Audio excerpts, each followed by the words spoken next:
Hello everyone, we're Team Visas Are Us, and we're tackling the United Nations Sustainable Development Goal of climate action for the greater good. The effects of climate change, as we know, are no laughing matter, but for small island nations, such as those in the Pacific, the effects are significantly impacting the lives of the locals beyond what we experience.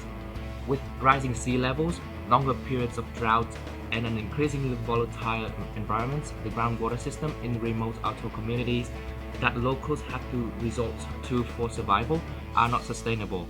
With declining access to a reliable freshwater supply, we are here to provide an alternative solution with only a single sheet.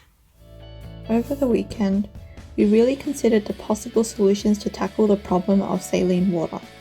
Our initial solutions were complicated, impractical, expensive, unviable, and just plain boring. Now, desalination is not a new concept. Whole countries can rely on it. However, often these approaches rely on electricity, are very expensive, require specialized equipment, large areas of land, and lots of maintenance. This is simply not viable for an atoll community.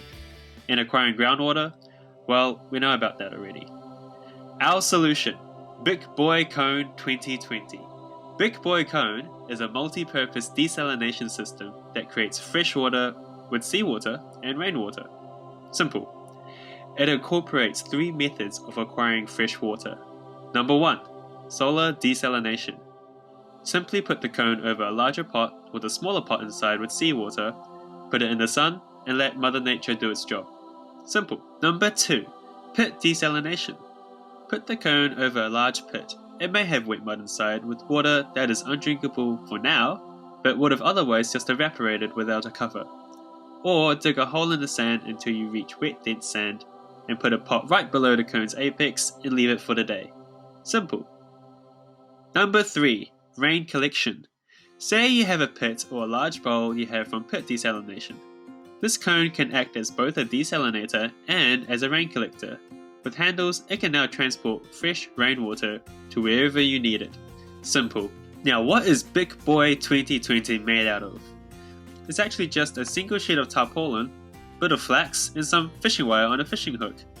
Simply fold the tarpaulin to make a cone and stitch it together.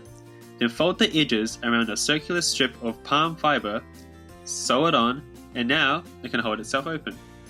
Congrats! You now have a Big Boy 2020! If you want some handles, sew on some handles. Does it leak? That doesn't matter. The rainwater will leak right into a pot below it. Here's a rip, just stitch it back together. We can use this to ease their dependence on groundwater and give them the water security they desperately need. Locals are free to decide on the size. This can range from a simple at-home water source or a larger-scale multi-household water source. This product is made from tarpaulin, $5 per meter square from a retailer, so this can be reduced by seeking funding and acquiring the material directly from the factory. System for freshwater. Locals can choose to store the water for emergencies or use it as a supplement to daily life. This tarpaulin can be considered as an investment. It is extremely durable and is expected to last, so we are not introducing a significant amount of plastic that is regularly disposed of. Should you not need it anymore, just remove the stitches. It now becomes a regular piece of tarpaulin you can use for emergency roofing, flooring, boat covering, and you name it. The leftover tiny bit of brine from solar desalination can then be put back into the ocean, which is the practice desalination plants use and is deemed safe for the environment. Or if you like, consider a new source of cooking salt. Our vision is to deploy this big boy system to empower and unite their atoll communities and give them a sense of independence. By using the Big Boy Cone 2020, we eliminate the need to rely on any further external source for material, just one shipment of tarpaulin. These need to be made and holes need to be dug. We can involve the entire community in making a product and implementing freshwater supplies on their land with their people, for their people.